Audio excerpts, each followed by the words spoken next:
Napoleon Bonaparte, nama yang mengguncang sejarah dunia, bukanlah keturunan raja ataupun bangsawan besar, melainkan seorang prajurit miskin dari pulau kecil yang berhasil mengangkat dirinya menjadi kaisar Perancis dan hampir menaklukkan seluruh Eropa. Seperti Austria, Rusia, hingga Spanyol takluk satu demi satu. Bagaimana itu mungkin? Meski logatnya pernah jadi bahan ejekan di sekolah militer, ia memiliki senjata yang jauh lebih kuat, yaitu ambisi yang membara dan kecerdasan yang tajam. Sejak muda, ia menulis strategi perang, melahap sejarah militer dengan rakus, dan ketika revolusi Perancis meledak, ia tahu inilah jalan emasnya. Dalam waktu singkat, ia menjelma menjadi jenderal termuda, pahlawan nasional hingga penguasa tertinggi Perancis. Bukan karena darah biru atau keturunan bangsawan, melainkan lewat kecerdikan dan kemenangan di medan perang. Namun, kisah Napoleon bukan hanya tentang gemilang kejayaan, tetapi juga tentang pahitnya kekalahan, pengkhianatan, dan pengasingan.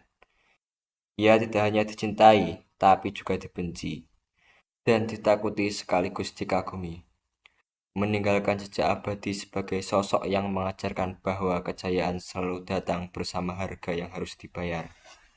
Jadi, siapa sebenarnya Napoleon Bonaparte? Apa yang membuatnya abadi dalam sejarah? Ini kisah tentang kekuasaan, strategi, dan harga yang harus dibayar untuk kejayaan. Napoleon lahir pada tahun 1769 di Pulau Korsika, sebuah wilayah kecil milik Prancis yang mempunyai jiwa pemberontak. Ia berasal dari keluarga bangsawan kecil yang hidup sederhana, tumbuh di tengah konflik dan kemiskinan. Sejak kecil, Napoleon dikenal pendiam, cepat marah, dan sangat serius. Tetapi kecerdasan otaknya begitu menonjol. Ia menguasai sejarah, taktik perang, hingga matematika militer. Pada usia 9 tahun, ia dikirim ke Perancis untuk masuk sekolah militer. Namun justru dianggap asing karena logat Korsikanya yang kerap diejek dan membuatnya dijauhi. Meski begitu, ia tidak goyah. Justru belajar lebih keras dari siapapun, melahap buku strategi perang, biografi raja hingga filsafat, dengan satu tujuan, mendaki setinggi mungkin. Kemudian pada usia 16 tahun ia lulus sebagai letnan artileri. Masih sangat muda tetapi jelas arah hidupnya tidak seperti kita. Anjoy. Ketika revolusi Perancis pecah dan mengguncang negeri, Napoleon melihat peluang emas. Saat negeri kacau, kekuasaan runtuh, dan orang biasa bisa berubah menjadi luar biasa. Ia pun bersiap melangkah maju. Pada tahun 1789, revolusi Perancis pecah, menggulingkan raja, memburu bangsawan, dan menciptakan kekacauan di seluruh negeri. Namun, bagi Napoleon, ini adalah panggung emas. Namanya mulai bersinar saat ia berhasil merebut kembali pelabuhan Toulon dari pasukan kerajaan. Sebuah kemenangan gemilang di usia 24 tahun yang langsung mengangkatnya menjadi jenderal muda. Bahkan tidak usia 24 tahun hanya masih bersender dan santai-santai aja. Lanjut ke cerita, tak lama ketika kerusuhan melanda Paris dan pemerintahan terancam, Napoleon mengambil alih meriam menembakkan peluru tepat ke arah pemberontak. Dan seketika kota kembali tenang. Wih, tepuk tangan yang meriah untuk Napoleon Bonaparte karena bisa mengusir penjajah. Lalu ia pun disebut-sebut sebagai pahlawan nasional. Setahun kemudian ia dikirim memimpin pasukan yang lemah dan kelaparan di Italia. Tetapi dengan kepemimpinan yang tegas, ia ikut berbaris bersama mereka, makan roti keras, tidur di tanah, dan membakar semangat prajuritnya, sampai menghutangi anak buahnya. Wah, hasilnya luar biasa. Dalam hitungan bulan, wilayah demi wilayah jatuh ke tangannya. Bahkan musuh yang lebih besar pun hancur oleh taktik brilian yang memadukan kecepatan, serangan pusat, pemutusan suplai, hingga tekanan psikologis. Kemenangan di Italia membuat namanya bergema di seluruh Prancis dan dijuluki sebagai penyelamat Republik. Namun bagi Napoleon itu baru permulaan. Ia tak ingin sekedar menjadi bagian dari sejarah, melainkan pencipta sejarah. Dan ia tahu benar bahwa kemenangan militer adalah tiket menuju kekuasaan dan kekayaan. Pada tahun 1799, ketika pemerintahan Prancis rapuh oleh korupsi, para pejabatnya dan rakyat dilanda kelaparan dan kelelahan, Napoleon yang baru kembali dari Mesir melihat kesempatan emas. Ia memimpin kudeta, menggulingkan rezim lama, dan tampil sebagai pemimpin baru. Bukan raja, melainkan konsul. Namun ambisinya tak berhenti di sana. Pada 1804, di hadapan Paus dan para penguasa Eropa, ia menggebrak sejarah dengan mengambil mahkota dari tangan Paus, lalu meletakkannya sendiri di atas kepalanya. Simbol bahwa kekuasaan lahir dari dirinya sendiri, bukan pemberian siapapun ataupun bantuan dari orang lain. Dari titik itu, ekspansi besar pun dimulai. Austria, Rusia, hingga Spanyol takluk satu demi satu. Dan di Austerlitz, ia menorehkan kemenangan legendaris dengan mengalahkan dua kekaisaran sekaligus. Napoleon tidak hanya berperang, ia juga mengubah hukum, membentuk aliansi, dan menanamkan pengaruh Prancis ke seluruh Eropa. Mengguncang tatanan lama dan menyingkirkan raja-raja kuno. Namun kekuasaan besar menghadirkan musuh yang besar. Itu sudah pasti. Ketika kita sudah sukses, maka pasti ada yang iri dan memusuhi.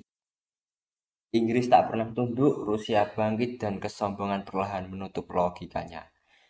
Ingin menggenggam terlalu banyak, ia menyerang terlalu jauh. Pada tahun 1812, Napoleon memimpin 600.000 pasukan menuju Rusia. Tetapi lawan tidak menghadapi langsung. Mereka mundur membakar kota, menunggu musim dingin. Pasukannya kelaparan, membeku, dan hancur dari segala arah. Hingga hanya sekitar 100.000 orang yang berhasil pulang. Itu terjadi titik balik awal dari akhir kejayaan Napoleon Bonaparte. Ketika koalisi negara Eropa bangkit bersama dan Perancis mulai terdesak di mana-mana. Pada tahun 1814, Paris jatuh dan Napoleon dipaksa turun tahta kemudian diasingkan ke Pulau Elbe. Namun ambisinya tak pernah padam. Hanya setahun kemudian ia melarikan diri kembali ke Perancis dan disambut rakyat dengan sorak-sorai. Bahkan pasukan yang dikirim untuk menangkapnya justru berbalik mendukungnya. Mungkin para pasukan yang dikirim untuk menangkap Napoleon Bonaparte itu sangat takut untuk menangkapnya.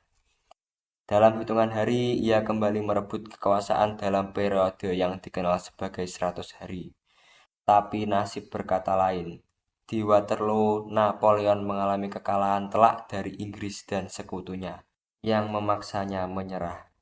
Kali ini ia dibuang jauh ke Pulau Saint Helena di tengah Samudra Atlantik. Hidup dalam pengawasan ketat hingga akhirnya meninggal dunia pada tahun 1821. Bukan di medan perang, melainkan dalam kesunyian dan pengasingan. Meski demikian, warisannya tetap abadi. Napoleon bukan hanya jenderal brilian atau kaisar ambisius. Ia adalah simbol kekuatan, tekad, kecerdasan taktis, dan perubahan besar. Dari kode Napoleon yang masih mempengaruhi hukum modern hingga reformasi, pendidikan, perpajakan, dan birokrasi.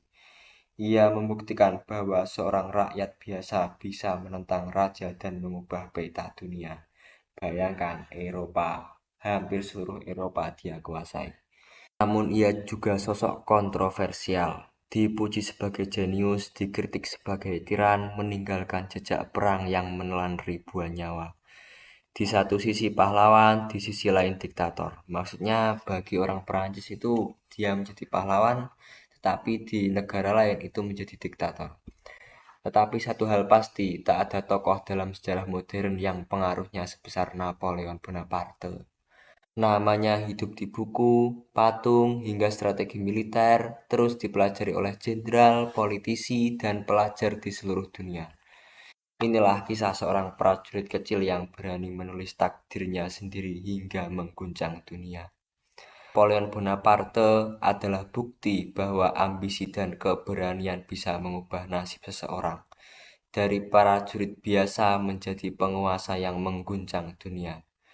Namun kisahnya juga mengingatkan kita bahwa kekuasaan yang dibangun di atas perang dan penaklukan tidak akan bertahan selamanya. Itulah kisah singkat tentang perjalanan hidup Napoleon Bonaparte, seorang tokoh besar yang mengubah wajah sejarah dunia. Dari kejayaan hingga kejatuhan, namanya tetap abadi sebagai simbol ambisi dan kekuatan. Mana pelajar yang tidak mengetahui nama Napoleon Bonaparte? Kalau kalian suka dengan video ini, jangan lupa untuk like, komen, dan subscribe agar tidak ketinggalan kisah-kisah menarik tokoh dunia lainnya. Terima kasih sudah menonton, sampai jumpa di video berikutnya.